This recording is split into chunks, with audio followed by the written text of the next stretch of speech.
Welcome, my name's Neil Harvey and you're watching RT International. American troops are going back to Iraq. The US is sending up to 275 personnel to protect its citizens and property there. That's as large parts of the country have fallen into the hands of al-Qaeda-linked militants known as ISIS. If we take a look, these red areas here, prominent areas, they are where the jihadists have full or partial control. President Obama said the troops will remain in Iraq until the situation improves. Anastasia Churkina reports. The announced goals of these new U.S. troops are to protect U.S. Embassy personnel and other American interests. This is according to a statement from Barack Obama to Congress made on Monday. This comes as the Islamist militant al-Qaeda-affiliated group ISIS increasingly spreads its wings on the ground.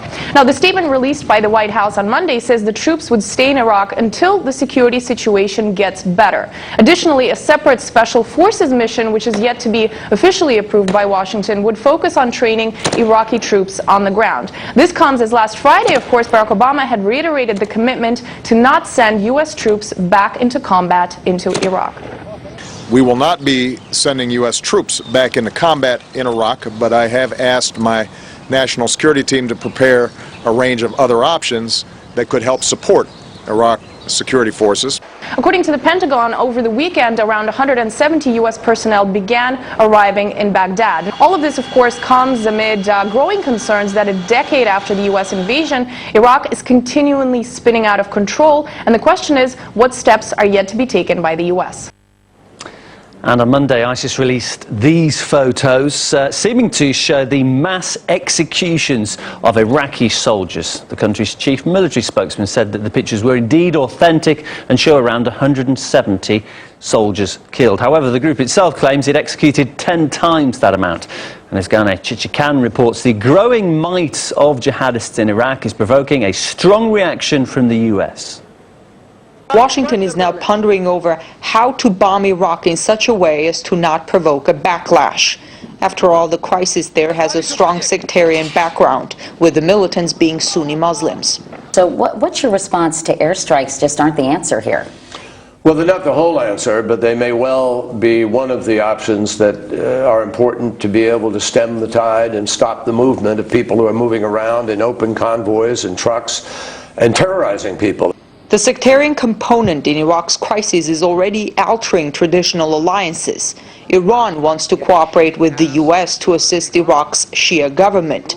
Washington's ally Saudi Arabia, on the other hand, warns against any foreign interference, amid reports that wealthy Sunni donors in Saudi Arabia, Kuwait and Qatar have been funding militants from the Islamic State of Iraq and Syria. The U.S. is allied with all the Gulf countries that are supporting the Sunni rebels in Syria, that are supporting them in Iraq. This is an old problem. The ISIS militants grew out of the sectarian war in Iraq, which started after the U.S. and UK invasion in 2003. Today, some of the politicians who made the decision to invade are anxious to wash their hands of blame. The UK's Tony Blair wrote, "We have to liberate ourselves from the notion that we have caused this. We haven't." The Sunni extremists now control vast areas in Iraq, including the cities of Fallujah and Tikrit, as well as Mosul, the second largest. These cities, which have been battered by the decade-long war, looked very different before the US and UK invasion. In 2002, I was in Mosul, in the northern city that has been now seized by the rebels, the Sunni revolt. At that time, in 2002, Mosul, and I was greeted by people in Mosul. They were Christians, they were Sunni Arabs, Shiite Arabs, and they were Kurds. They were a tapestry. They were Iraq, the multinational, multicultural communities of Iraq at that time, and they were living in peace. Today, they are divided along sectarian lines because of an outside invasion. Washington is now divided between those who oppose any U.S. military intervention in Iraq and those who say something has to be done. The consequences of the U.S. and UK invasion of Iraq reverberate to this day. Officials on both sides of the Atlantic say they don't own Iraq's problems, but they do want to help the government there push the militants out.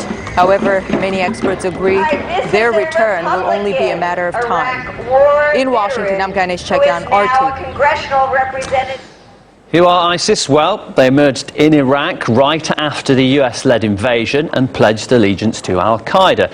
And the group has been fueling the sectarian violence in the country, proclaiming an independent state within the territory of Iraq, Syria, Lebanon, Palestine and Jordan. With the US now sending troops back to the country, Washington's looking to play a major role in diffusing tensions there. That is the view of political analyst Edmund Garib.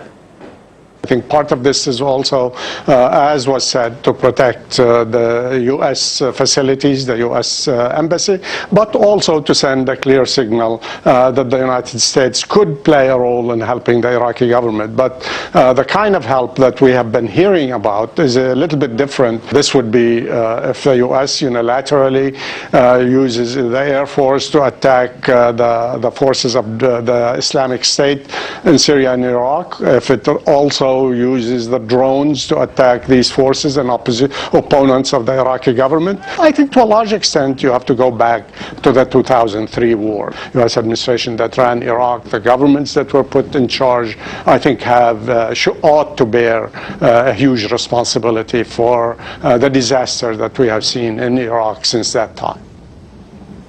Well, just before ISIS launched its offensive in Iraq's north, it released a propaganda video, apparently aiming to bring more people to their cause. The video is called The Clanging of the Swords 4, and it's an hour-long film featuring some extremely graphic scenes. It shows soldiers being executed, cars and passers-by being gunned down, and tanks being blown up. The footage has been removed from YouTube multiple times, but it is uploaded over and over from different accounts. Political analyst Chris Banbury believes that brutal videos like this send shivers not just across Iraq but the entire Middle East.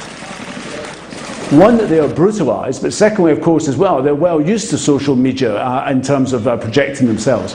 But the fact that, in addition to the video you're now talking about, they're posting up literally the executions and saying, "I've killed a Shia dog," that is going to backfire in terms of across the region. As I say, the neighbouring governments all around will be very nervous about what is happening here, and will be very keen, whatever the past differences have been with the Maliki government in Baghdad, to buttress the Maliki government against ISIS, because it's got major repercussions potentially for Turkey, for Iran and every other country in the region.